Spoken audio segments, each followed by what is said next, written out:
களின் மீது கவனம் செலுத்துது. இரண்டும் வெவ்வேறு பிரிவுகளுக்கு சேவை செய்யுது.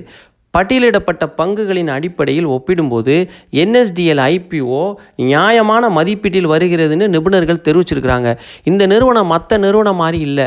இது இந்தியாவில் பங்குச்சந்தை இருக்கிற வரைக்கும் இந்த நிறுவனம் இருக்கும். இந்த நிறுவனம் இருந்தால் தான் பங்குச்சந்தையே செயல்படும். நம்மளோட டிமேட் கணக்கு எல்லாம் இவங்க தான் பாதுகாத்துட்டு இருக்காங்க டிஜிட்டலாக. அதனால் இந்த நிறுவனத்தை பொறுத்தவரை நம்ம ஷார்ட் டேர்முக்கு வாங்கி விற்கிறத விட, லிஸ்டிங் கெயினுக்காக வாங்கி விற்கிறத விட, நம்ம இதை நீண்ட கால நோக்கத்தில் வச்சுக்கிட்டோம்னா எதிர்காலத்தில் உங்கள் பிள்ளைங்க, உங்கள் குழந்தைங்களுக்கு எதிர்காலத்துக்கு பெரிய ஒரு முதலீடாக இது அமையும். இதை நீங்கள் ஒன்ஸ் வாங்கிட்டு விட்டுருங்க. இப்போ கிடைக்கிற விலை அடுத்தடுத்து கிடைக்காது. இப்போ உங்களால் எவ்வளோ முதலீடு பண்ண முடியுமோ அதிக அளவுக்கு முதலீடை பண்ணிவிட்டு ஒரு தடவை வாங்கிட்டு அதோடு அதை விட்டுருங்க, மறந்துடுங்க. அது ஒரு பெரிய முதலீடாக எதிர்காலத்தில் பல மடங்கு வளர்கிறதுக்கு வாய்ப்பு இருக்குது. இதை நீங்கள் நல்லா பயன்படுத்திக்கங்க. தமிழ் ஸ்டாக் சேனலுக்கு ஆதரவு அளித்த அனைவருக்கும் மிக்க மிக்க நன்றி.